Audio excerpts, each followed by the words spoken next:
नेत्रासमोर उभा आहे. अरे वा, म्हणजे आमची माहिती व्यवस्थित काढून आला. तुमच्या नेत्रात आज मी पाहतोय, तुमच्या सर्वांगाचं मी निरीक्षण करतोय. आपली ओळखी करून दिलात. सुयोधन आपल्या नेत्रासमोर उभा आहे. जसं माझ्या वडिलांपासून तुम्ही सांगितलात तसं तुमच्या वडिलांपासून सांगतोय. धृतराष्ट्र आणि गांधारी यांच्या कुशिकुलात ज्या 100 पुत्रांनी जन्म घेतला त्यातील ज्येष्ठ सुयोधन नमस्कार करताय की पुढचं सांगू?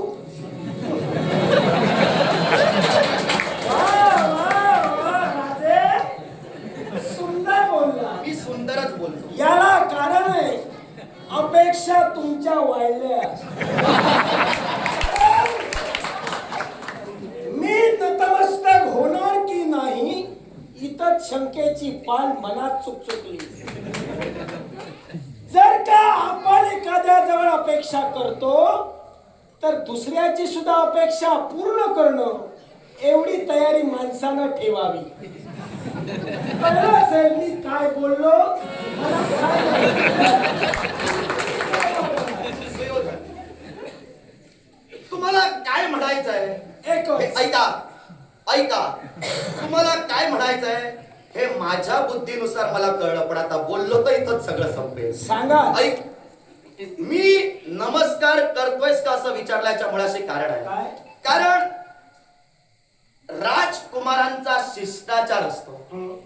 ज्येष्ठ व्यक्ती दिसली, भले तो वैरी जरी असला तरी त्याच्या चरणापाशी माता झुकवायची असते, नमस्कार करायचा असतो. ऐक माझा ऐकून घे. रणभूमीत उतरल्यानंतर आपला वैरी जरी असला तरी रणभूमीत त्याचं स्वागत करण्याची पद्धत आहे. तेव्हा आल्या आल्या माझ्या नेत्रात तू पाहिलंस आणि जो स्वर तू लावलास त्यावरून मला समजलं की तुझा उन्माद अजून चिरडलेला नाही. दुसरी गोष्ट, तुझ्याबद्दल तुला काय वाटलं मला काही माहित नाही. तुझ्याबद्दल मला बरंच काही माहित आहे. कारण तू काय बोललास, समोरच्याची इच्छा, समोरच्याच्या भावनांचा सुद्धा विचार माणसानं करावा. मला फक्त एक सांग, नाव तुझं सुयोधन की दुर्योधन? सुयोधन. मग तुला दुर्योधन का म्हणतात? मला माहित. माझ्या आई बाबानं नाव माझं सुयोधन ठेवलं. सुयोधन या नावाशी मी एकनिष्ठ आहे. आता ज्यांना कमी बुद्धी आहे, जे अप्रबुद्ध आहे, ते दुर्योधन म्हणतील त्याला माझं नाव. प्रथमच मी म्हणालो की दुसऱ्याच्या जीवनात सुद्धा आदर आपण जर दिला, आपण दुसऱ्याला पण जर दिला तर आपल्याला सन्मान मिळतो. तुम्हाला मी प्रथम म्हणालो की जर का तुमची अपेक्षा असेल की सुयोधनानं तुमच्या समोर नतमस्तक व्हायला होतं, तशीच माझ्या गुरुदेवतेंची इच्छा होती. सुख दुःखात वाटेकरी असतो तो मित्र. प्रत्येक मित्राचं पाऊल वाममार्गाकडे जात असेल, सतमार्गाकडे नेतो तो मित्र. आई बापासारखा खंबीर मागे उभा राहतो तो मित्र. मग मला सांगा, एकत्र तुम्ही गुरु शिक्षण घेतला, माझ्या गुरुमाऊलींची इच्छा दूध मागायला आली, नव्हेच तर गोमाता मागितली. तू उन्मत्त रे, तू उन्मत्त. कारण प्रत्येक माणसाला अहंकार होतो तो धनसंपत्तीचा, प्रत्येकाला अहंकार होतो तो पराक्रमाचा, पण तुझ्यापेक्षा महान नक्कीच गुरु द्रोणाचार्य आहे. गुरु द्रोणाचार्याचा अपमान तुझ्या राज्यात तू केलास. मग मला सांग, एका राजकर्त्याचं खरं कर्तव्य काय? सुंदर प्रश्न उपस्थित झाला, पण त्याआधी मी मुद्दा धरून चालतोय तुझा. तू काय सांगितलंस? तुमची तशी अपेक्षा होती मी तुम्हाला नमस्कार करावा, तशी गुरुची सुद्धा इच्छा होती तुझ्या. मी तू माझ्या चरणापाशी नमस्कार करावा, तुझी माता झुकवावी अशा अपेक्षेने तुला सांगितलं नाही. पण जो शिष्टाचार आहे त्या शिष्टाचारानुसार नमस्कार करण्याची तुझी कुवत आणि तुझे विचार मला दिसले नाही. ऐक, तेव्हा मी म्हटलं नमस्कार जर करत असशील तर वेगळं वळण कदाचित लागेल. पण जर उडवाउडवीची भाषा केलीस तर आता तुझ्या मूळ मुद्द्यावर येऊनच मला बोलावं लागेल. सवय हा माझी सवयच अशी आहे, जो नम्र आहे त्याच्या समोर मी नतमस्तक कानात घासे, पण जो उन्मत्त आहे त्याला जागा दाखवल्याशिवाय जात नाही. आता जर हा द्रुपद तुझ्या नजरेत उन्मत्त तुला दिसला, मला तुझ्या शब्दांचं स्पष्टीकरण हवंय. अशी काय घटना घडली, माझ्या हातून मी काय असा अपराध केला जो तुझ्या नजरेत उन्मत्तपणाचा आणि अपराधी? माझ्या गुरुमाऊलींच्या जीवनात तुम्ही जो केला हा उन्मत्तपणा. ऐका, प्रत्येक राजकर्ता आणि राजकर्त्याची शिष्टाई तुम्ही मला शिकवू नका. किंबहुना मी तुम्हाला सांगावा अशातलाही भाग नव्हे, पण तुम्हाला ज्ञान असून कदाचित तुम्ही वागला असाल यात दोष तुमचा आहे. आता बाजू मारतोयस की काय? बाजू सांगतोय तेवढं नाही, मगाशी जे काही तू बोललास आणि आता बोललास त्यात फरक. राजकर्ता म्हणजे दयेचा सागर, राजकर्ता म्हणजे कृपेची पाकर छाया.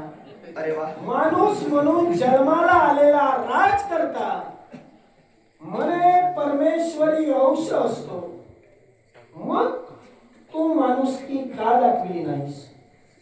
माणुसकीला मोठा माती देऊन हा तुझा पांचाल देश आणि या पांचाल देशात उच्च नीचता चालते का? किंबहुना गरीब श्रीमंती चालते का? ऐक, म्हणून कदाचित तुझ्या नजरेत मी उन्मत्त ठरलो असेल. प्रश्न केला होता राजकर्त्याचं खरं कर्तव्य काय, राजकर्त्याचं खरं भूषण काय. तेव्हा प्रश्नाचं उत्तर देतोय आणि त्यानंतर चालतोय. प्रत्येक राजकर्ता हा विष्णू अंश आहे. पृथ्वीराजांनी केलेली प्रतिज्ञा, पृथ्वीराजांनी मेदिनीचं दोहन केलं आणि त्यानुसार त्यांनी केलेली राजा म्हणून प्रतिज्ञा समस्त राजकर्त्यांसाठी खऱ्या अर्थानं ग्राह्य ठरली गेली. तेव्हा जो राजा राजगादीवर न्यायदंड हाती घेऊन राजा म्हणून अधिष्ठित होतो त्या राजाचं कर्म बोलतोय. 4 वर्णांचं राजानं पालन करावं, 4 वर्णात भेदाभेद राजानं बाळगू नये. अर्थात राजाचं खरं कर्तव्यच मुळी आहे 4 वर्णाचं राजानं पालन करावं. आता माझ्या पांचाल नगरीत उच्च नीच गरीब श्रीमंत हा भेदाभेद चालतो का? माझ्या राज्यात उच्च नीच गरीब श्रीमंत श्रेष्ठ कनिष्ठ हा भेदाभेद चालत नाही. पण तुझ्या गुरुमावर ती कृती मला करावी लागली याच्या मुळाशी कारण कसं होतं? कारण काय तर तुझा गुरु माझ्यापर्यंत ज्या उद्देशाने आला होता तो उद्देश मला त्याचा रुचला नव्हता. का रुचला नाही याच्या मुळाशी कारण होतं. ज्यावेळी पांचाल नगराच्या राजप्रासादी द्रोणांनी म्हणजे तुझ्या गुरुंनी पावलं टाकली त्यावेळी त्यांना एक गाय फक्त माझ्याकडून हवी होती. तेव्हा त्यांना ती गाय देण्यासाठी मी नकार कधीच दर्शवला नव्हता. मी त्यांना होकारच दर्शवला. मी सहज उतरलो. एका ब्राह्मणाला गोदान म्हणजे गाय दान स्वरूपात देऊन मला धन्य होऊ दे. त्यावेळी तुझ्या गुरुचा उन्माद जागृत झाला. तुझा गुरु मला काय सांगू लागला? मला तुझं दान नको, मैत्रीची भेट म्हणून मला दे. तेव्हा मी स्पष्ट शब्दात त्याला कथित केलं की तुझ्याशी मित्रत्वाचं नातं माझं कोणत्याही प्रकारचं नाही. मी अजूनही तुला ठाम सांगतोय तुझ्या गुरुशी मैत्रीचं नातं माझं नाही. तू बोलून मोकळा झालास. मित्रत्वाचं स्पष्टीकरण तू दिलंस. आई बापासारखा संकट समय ठाम उभा राहतो तो मित्र. बंधूप्रमाणे एकमेकांना सहकार्य करतो तो मित्र. मग मित्रत्वाची व्याख्या ही द्रुपदाच्या बाबतीतच लागू केलीस म्हणून जर तू मला उन्मादी म्हणत असशील तर तुझा गुरु काय धुतल्या तांदळाचा होता? मला फक्त एवढंच सांग, तुझ्या गुरुनं असं काय सत्कर्म केलं म्हणून द्रुपद उन्मादी आणि तुझा गुरु तू खऱ्या अर्थानं धन्य तू म्हणतोय. काय गुरु द्रोणाचार्यांनी कपट केलं, कपट केलं हे ऐकायचं अधर्म असेल केलं, तर अधर्म निश्चितच तुला केला. जे म्हणायचंय ते म्हण. नेमकं त्यांनी काय केलंय मला कळायचं. तुझ्या गुरुनं कारण माझ्या दृष्टीनं गुरु हा माझ्यासाठी चांगलाच आहे. कारण काय माहितीये का, तू जेव्हा जन्माला आला होतास तेव्हा अपशकुन झाले होते. तू जन्माला आला होतास तेव्हा गाढवं ओरडली होती. तू जेव्हा जन्माला आला होतास तेव्हा कित्येक दुश्चिन्ह दिसत होती. तेव्हा व्यासांनी ऐक ऐक माझा अजून बोलून झालेला नाही. नाही मला तरी चालेल. मी जन्माला आलो त्यावेळी गाढवा आले, ओरडली. रक्ताचा पाऊस मध्ये पडला. पाऊस कधी पडला होता काय? तू जन्माला आलास त्यावेळी काय काय घडलेलं? ऐक निसर्ग तोच होता, ऐक नियती तीच होती. नियती त्यांना ज्या दिवशी ते करायचं होतं आणि त्याच वेळेला माझा जन्माला आला.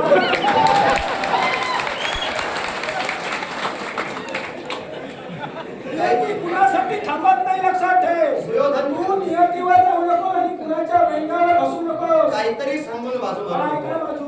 तू जेव्हा जन्माला आलास तेव्हा हे घडलं. आता माझा जन्म कसा झाला हे तू सांगितलंस, पण माझा जन्म झाला होता तेव्हा एकही दुश्चिन्ह घडलं नव्हतं. घडलं असेल तर तू कारण सांग. त्या दिवशी देवतांनी ठरविलं नाही नियती घडवायची नव्हती. नियतीच आहे. काहीतरी सांगू नको. काय? तू जेव्हा तू सांगशील ते बरोबर. मी सांगतो तेच बरोबर आहे. मी सांगतो तेच बरोबर मी आहे. सांगतोय ते बरोबर. ते चुकीचं आहे. कसं ते सांगतो मी कसं ते सांगतो. तू जेव्हा जन्माला आला होतास तेव्हा ही दुश्चिन्ह झाली होती. तेव्हा तुमच्या श्रेष्ठांनी सांगितलं होतं हा पुत्र जन्माला आलाय तो खऱ्या अर्थानं दुश्चिन्हानं जन्माला आलाय. हे अपशकुन ज्या अर्थी दिसत आहे त्या अर्थी हा पुत्र या कुलाच्या कुलक्षयाला सुद्धा कारणीभूत ठरेल. तेव्हा याच तुमच्या श्रेष्ठांनी तुझ्याबद्दल अविश्वास दाखवला.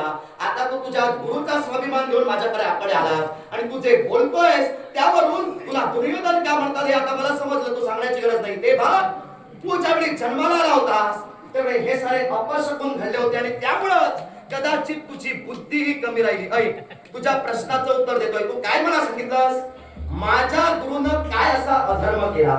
तुझ्या गुरुनं अधर्म एक नाही, तुझ्या गुरुनं अनेक अधर्म केले, पण द्रुपदाबद्दल तू एकही असा अधर्म सांगू शकत नाहीस याबद्दल मला ठाम विश्वास आहे. तेव्हा तुझ्या गुरुचा अधर्म आता ऐकूनच ज्यावेळी तुम्ही सारे राजकुमार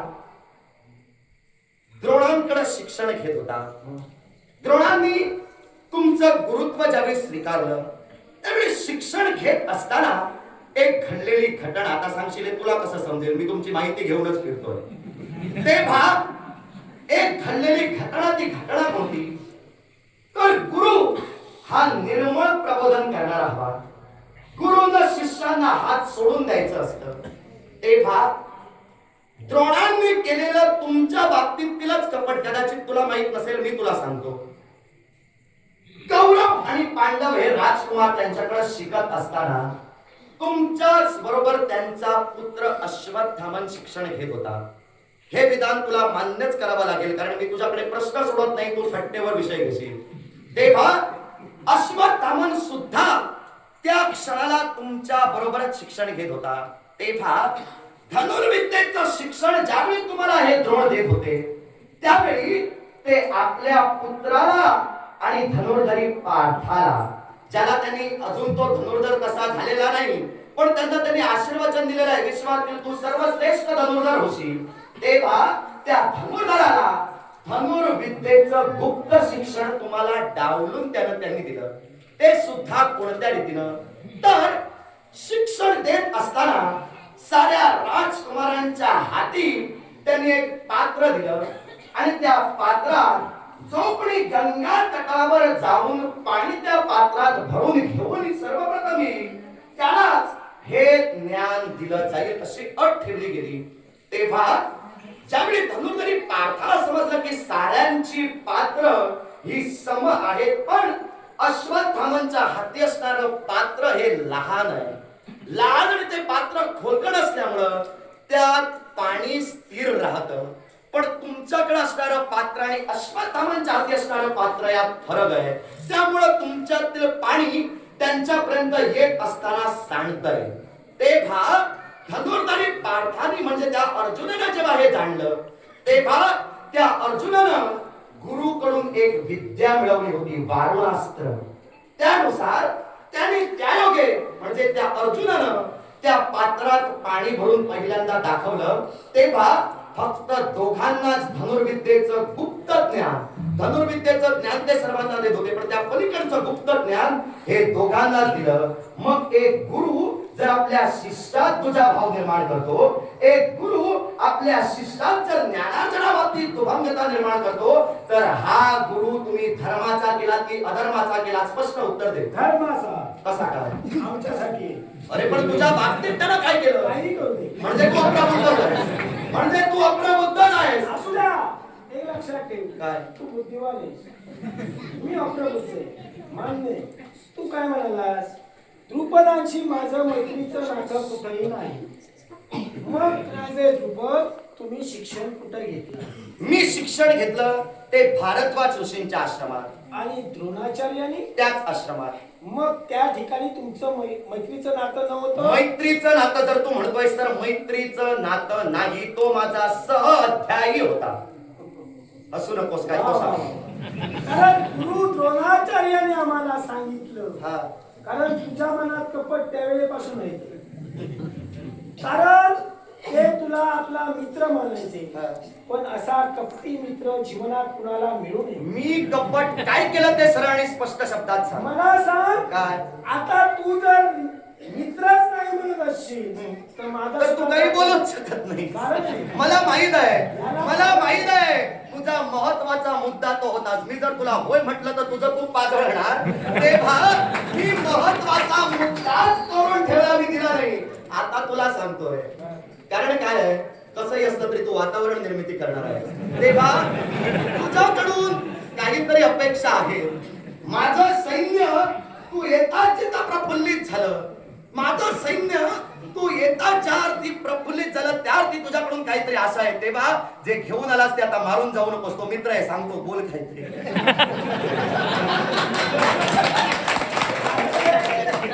आहे की बोलतोय?